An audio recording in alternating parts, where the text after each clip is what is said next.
Hello everyone. आज हम शुरू करेंगे ऑर्गेनिक केमिस्ट्री।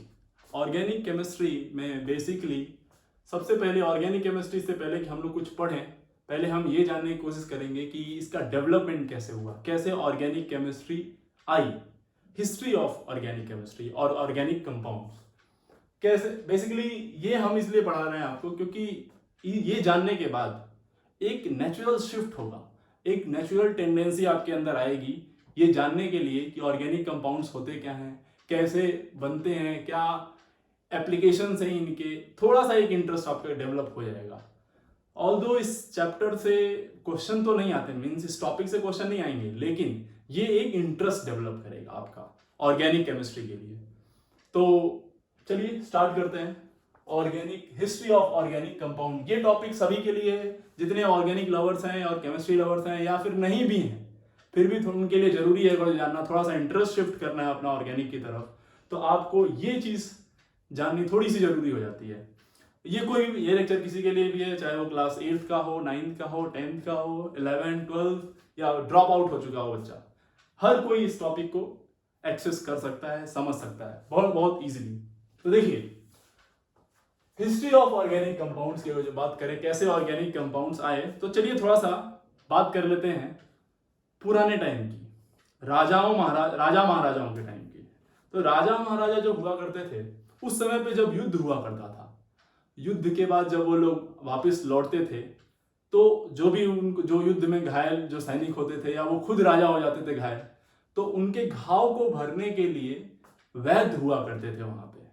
और वो वैद्य क्या करते थे, वो मेडिसिन प्रिपेयर करते थे, कुछ बनाते थे, वो कुछ चीजों को मिक्स करके, जिनको वो नाम देते थे जड़ी बूटियां, पेड़ के पत्तों से, पेड़ की खाल से, अलग अलग जगहों से वो उन चीजों को मिक्स करते थे या किसी एक चीज से कंप्लीट कर देते थे, और उसको मिक्स करके एक पर्टिकुलर प्रोपोर्शन में मिक्स जब वो करते थे वो मेडिसिन की तरह वर्क करता था, उसकी कुछ मेडिसिनल बेनिफिट्स होते थे।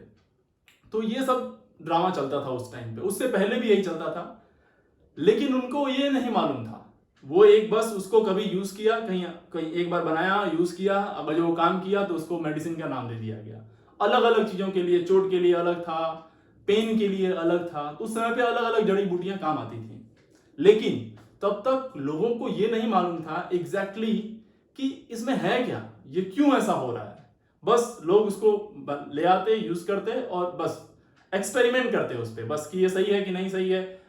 अगर जो बात करें माइक्रोस्कोपिक लेवल की, तो उस लेवल तक वो लोग नहीं जान पाए थे। वो ये नहीं जानते थे वो मॉलिक्यूल कौन सा उसमें यूज हो रहा है, कंपाउंड कौन सा यूज हो रहा है। लेकिन तब भी ऑर्गेनिक केमिस्ट्री, ऑर्गेनिक कंपाउंड्स तब भी थे। आप जितनी भी चीजें देख रहे हैं ऑलमोस्ट उसमें से 90 to 95% जितने भी लिविंग ऑर्गेनिजम्स हैं, जितनी भी चीजें हैं आप कंपाउंड्स, उसमें 90 to 95% आप मान के चलिए ऑर्गेनिक कंपाउंड्स ही होते हैं। लेकिन ये इसका डायरेक्ट यूज हम लोग जानते थे, हम लोग ये नहीं जानते थे कि ये होते क्या है। तो इस टॉपिक में हम लोग यही जानेंगे कि कैसे ऑर्गेनिक कंपाउंड धीरे धीरे शिफ्ट हुआ, धीरे धीरे लोग इसको जानने लगे। तो इन अर्ली 1800 सेंचुरी एक साइंटिस्ट आए जिनका नाम था जॉन जैकब बर्जीलियस। उस आदमी ने सबसे पहले इसके बारे में स्टडी करना शुरू की। ऐसे ही मतलब एक एग्जांपल मैं आपको दूं तो देखिए, एक बहुत ही बार्क में छाल, तो विलो बार्क जो होता है, इसके बहुत सारे मेडिसिनल यूजेस हैं, बहुत सारे मेडिसिनल प्रॉफिट्स हैं, इसके बेनिफिट्स हैं। बेसिकली ये एज अ मेडिसिन यूज किया जाता है, और वो जो मेडिसिन इससे बनाई जाती है वो यूज में आती है पेन किलर होता है। और ये पेन किलर बेसिकली इसी से सब्स्टिट्यूट ऑफ एस्पिरिन का ये सब्स्टिट्यूट है दिस विलो बार्क।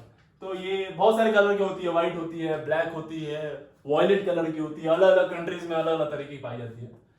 तो इससे हम लोग मेडिसिन बनाते हैं ये, बट स्टिल पहले ही बनाते थे, अभी बनाते हैं, लेकिन पहले हम इसके माइक्रोस्कोपिक लेवल तक नहीं गए थे, पर अब इसके माइक्रोस्कोपिक लेवल तक जा चुके हैं। तो देखिए जरा इसी को ध्यान से समझिए। ऐसे बहुत सारे बार्क आए, बहुत सारे इनके मेडिसिनल यूज आए, अलग अलग बार्क के अलग अलग मेडिसिनल प्रॉफिट्स हुए, उनको अलग अलग नाम दे दिया गया। ठीक है, तो देखो अब इसमें ये तो ऊपर ऊपर की कहानी थी, लोगों को मालूम था कि इसका ये प्रॉफिट है, इसका ये लॉस है इसको यूज करने से। लेकिन जैसे जैसे साइंस आगे बढ़ा, लोग ऊपर ऊपर से जानने के बजाय उसको माइक्रोस्कोपिक लेवल तक स्टडी करना शुरू कर दिया। ऐसे में एक साइंटिस्ट आए इन अर्ली 1800 सेंचुरी, जॉन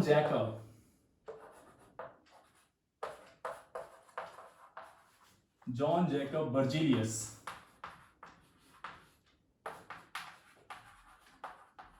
जिन्होंने सबसे पहले ऑर्गेनिक कंपाउंड्स के बारे में स्टडी करना शुरू किया। और देखो इनका क्या एनालिसिस था, इन्होंने ये बोला कि देखो था, इन्होंने केमिस्ट्री को दो पार्ट में डिवाइड कर दिया और बोला कि देखिए ये बोले कि वो सारे कंपाउंड्स, वो सारे मॉलिक्यूल्स, वो सारे मैटर्स जो लिविंग ऑर्गेनिजम्स में पाए जाए। किसने बेटा? लिविंग ऑर्गेनिज्म, या तो वो जो अभी जिंदा हो या वो जो कभी जिंदा रहा होगा, उसमें अगर जो पाए जाएं तो उन कंपाउंड्स को उन्होंने नाम दिया ऑर्गेनिक कंपाउंड। क्या नाम दिया बेटा? Organic compound. कौन से? वो जो लिविंग ऑर्गेनिजम्स हो, उन सबको, जैसे आप, मैं, पेड़ पौधे, वो सारे सब क्या है? Living organism. उनसे जो कंपाउंड्स मिलते हैं उनको क्या नाम दिया उन्होंने? बोलो, ऑर्गेनिक कंपाउंड। और वो नॉन लिविंग, जो नॉन लिविंग पाए जाए, नॉन लिविंग से पाए जाए, उनको उन्होंने नाम दिया क्या? उनको उन्होंने नाम दिया, बोलो, inorganic. Inorganic compounds. Basically inorganic compound कौन कौन से होंगे? बोलिए। आप इनऑर्गेनिक कंपाउंड जैसे जैसे आगे पढ़ेंगे तो आपको पढ़ाया जाएगा। क्लास 12 में एक चैप्टर है मेटलर्जी, बहुत बेहतरीन चैप्टर। उसके एप्लीकेशन आपको जरा देखने को मिलते हैं, तो वहां पे ओर्स, मिनरल्स, ये सब जो है, ये सब क्या है? Inorganic compound. और जो लिविंग ऑर्गेनिज्म से कंपाउंड ऑब्टेन किया जाए, उनको उन्होंने नाम दिया, ये किसने बोला? बर्जीलियस ने। इन्होंने बोला इनको बोलेंगे हम लोग क्या? Organic compound. तो एक बहुत ही नेचुरल क्वेश्चन लोगों के माइंड में आया। लोगों ने कहा साहब ठीक है, चलिए आपकी बात मान लेते हैं, तो ये बताइए कि क्या क्राइटेरिया है और क्या क्या ऐसा हो रहा है जिससे ऑर्गेनिक कंपाउंड बन रहे हैं। इसके बारे में कुछ आइडिया दी, किस तरह से वो इंटरकनेक्ट हो रहे हैं, क्या उनके पीछे का लॉजिक है। तो इसके बारे में बर्जीलियस साहब ने कुछ खास आइडिया नहीं दिया, लेकिन इन्होंने बोला कि देखो कुछ ऐसा हो रहा है कि ये हमें नहीं मालूम कैसे जुड़ रहे हैं, लेकिन कुछ मिस्टीरियस चीज हो रही है, कुछ मिस्टीरियस फोर्स लग रहा है इसमें। लाइक कह सकते हैं कि एक दैवीय शक्तियां कुछ यूज हो रही हैं इसको जोड़ने के लिए। एग्जैक्टली हमें नहीं मालूम कैसे हो रहा है, लेकिन है कुछ मिस्टीरियस चीजें। उनको उन्होंने नाम दिया वाइटल फोर्सेस। तो वाइटल फोर्सेस आर रिस्पॉन्सिबल। कौन रिस्पॉन्सिबल है? Vital forces. इन्होंने बोला ऑर्गेनिक कंपाउंड्स को जुड़ने के लिए कुछ वाइटल फोर्सेस लग रहे हैं। वाइटल फोर्सेस वो मिस्टीरियस फोर्स हैं जिनके हमारे बारे में आइडिया नहीं है। तो इन्होंने बोला organic compounds are obtain due to this vital forces. इनके हिसाब से ऑर्गेनिक कंपाउंड की डेफिनेशन ये थी कि वाइटल फोर्सेस होंगे तो ऑर्गेनिक कंपाउंड्स बनेंगे। कुछ वाइटल फोर्सेस हैं जिससे ऑर्गेनिक कंपाउंड बन रहे हैं। ओके, लोगों ने कहा चलो भाई कुछ ना जानने से तो अच्छा है ना, कुछ तो मालूम चला ऑर्गेनिक कंपाउंड्स के बारे में। चलो, तो बर्जीलियस साहब का एक नाम हुआ, लोग इनको जानना शुरू किए कि भाई हाँ, इन्होंने कुछ नया आइडिया दिया, नया कॉन्सेप्ट दिया, कम से कम थोड़ा तो डिस्टिंग्विश कर पाए कि ऑर्गेनिक कंपाउंड और इनऑर्गेनिक कंपाउंड में क्या क्या डिफरेंसेस हैं। अब ये बहुत ही नेचुरल चीज है, जब कोई कुछ बताता है तो उसके कुछ फॉलोअर्स हो ही जाते हैं, कुछ लोग उनको मानने लगते हैं और कुछ लोग लग जाते हैं उसी चीज को और जानने के पीछे पड़ जाते हैं और उस पर स्टडी करना शुरू कर देते हैं। तो इसी फील्ड में एक और नाम है फ्रेडरिच वोलर। फ्रेडरिच वोलर कह सकते हैं आप कि इनको भी सेम इंटरेस्ट आया ऑर्गेनिक कंपाउंड को जानने में, तो ये पहुंच गए बर्जीलियस साहब के पास, और उनके उनके स्टूडेंट कह सकते हैं, एक तरह से स्टूडेंट ही थे, तो इन्होंने थोड़ा स्टडी करना शुरू किया। बेसिकली ये ऑर्गेनिक कंपाउंड्स पे स्टडी नहीं कर रहे थे। लेबोरेटरी में इस आदमी को बनाना था एक कंपाउंड जिसका नाम था अमोनियम साइनेट। क्या? Ammonium cyanate. ये इंसान बनाना चाह रहा था एक कंपाउंड जिसका नाम था क्या? अमोनियम साइनेट। अमोनियम साइनेट का फॉर्मूला क्या होता है बेटा? Ammonium is NH4, cyanate is what? OCN। ये मॉलिक्यूल बनाना चाह रहा था अमोनियम साइनेट। तो इन्होंने प्रॉपर एक सेटअप बनाया और उस सेटअप में रिएक्शन कराई। देखिए, जब आप कोई काम करने जाते हैं या कुछ सोचते हैं तो आपकी एक एक्सपेक्टेशन होती है।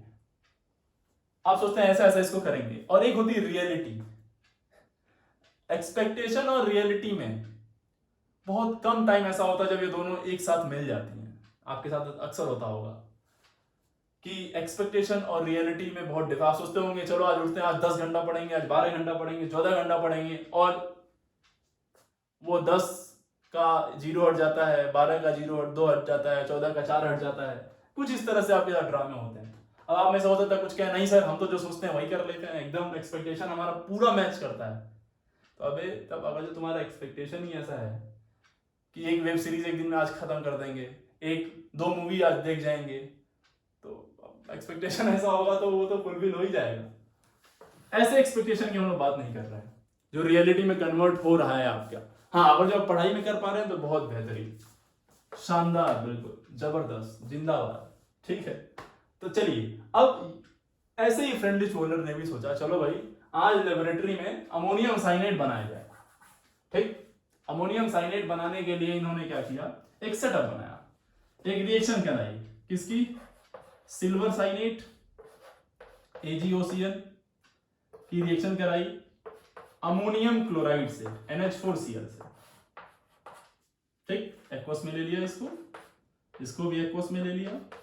ठीक है, क्या बोलेंगे इसको? Silver cyanate. किससे रिएक्शन कराई? अमोनियम क्लोराइड से।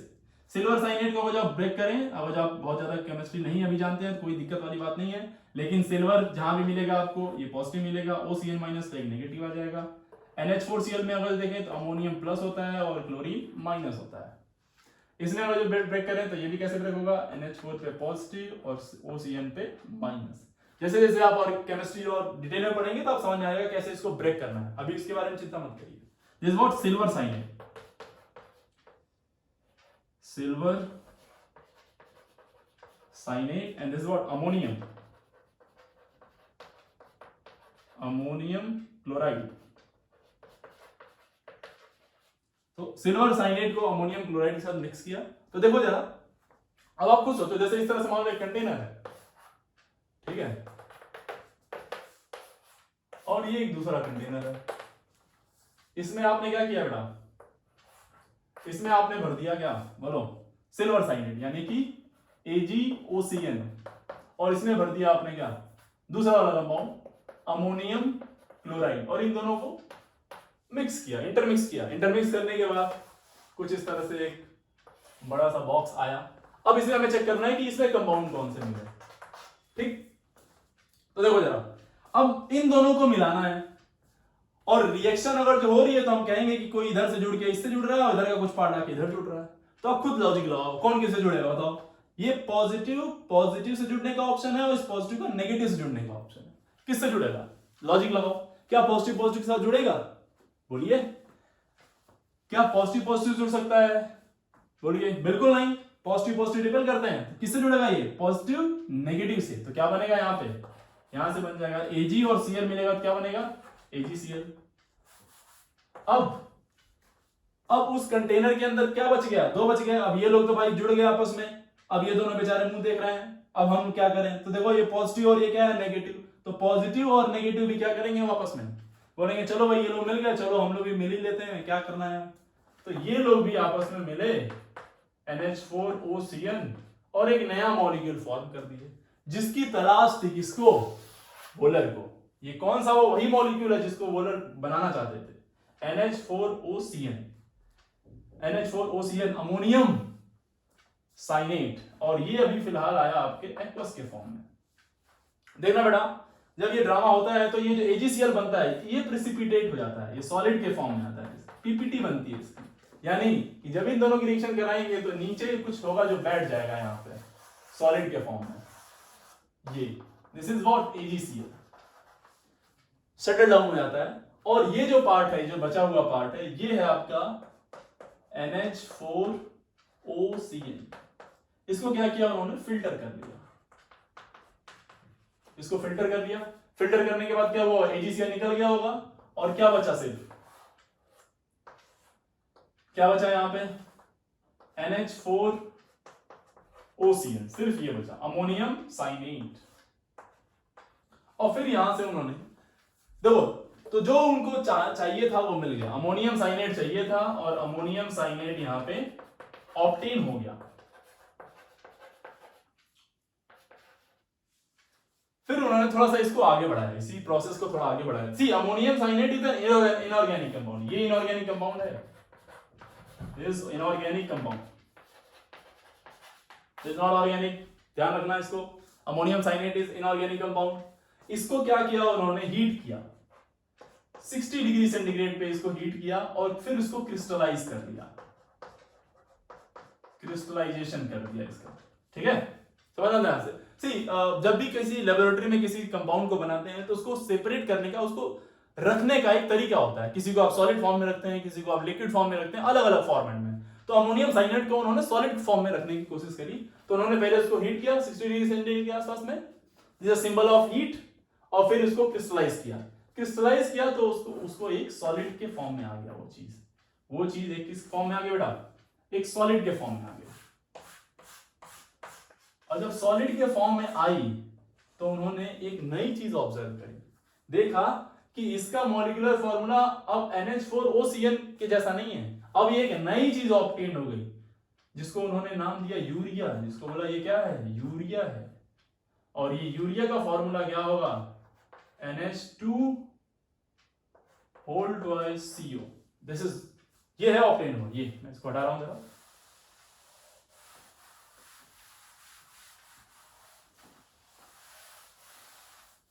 ये ऑब्टेन हुआ यूरिया। अब इसको सही से मैं इसको लिखूं तो ऐसे लिखूंगा, NH2, हो सकता है आप में से कुछ लोग जानते भी हो इसको, CO NH2, this urea, this molecule will obtain after crystallization, ये मिला। और ये मॉलिक्यूल जो है बेटा ऑर्गेनिक कंपाउंड है। अब आप में से कुछ लोग सोचेंगे सर आपको कैसे मालूम ये ऑर्गेनिक कंपाउंड है, या वोलर को कैसे मालूम चला ये ऑर्गेनिक कंपाउंड है। तो इसके बारे में हम लोग आगे बात करेंगे, अभी पूरा केमिस्ट्री खत्म नहीं हुई है, ठीक है। तो ये एक ऑर्गेनिक कंपाउंड मिला। अब यहां से कहानी शुरू होती है, एक नई तरीके की डेवलपमेंट यहां से स्टार्ट हो गया। मतलब वो बना कुछ और रहे थे, गलती से उनसे ये बन गया, और ये कंपाउंड जो बना वो ऑर्गेनिक बना।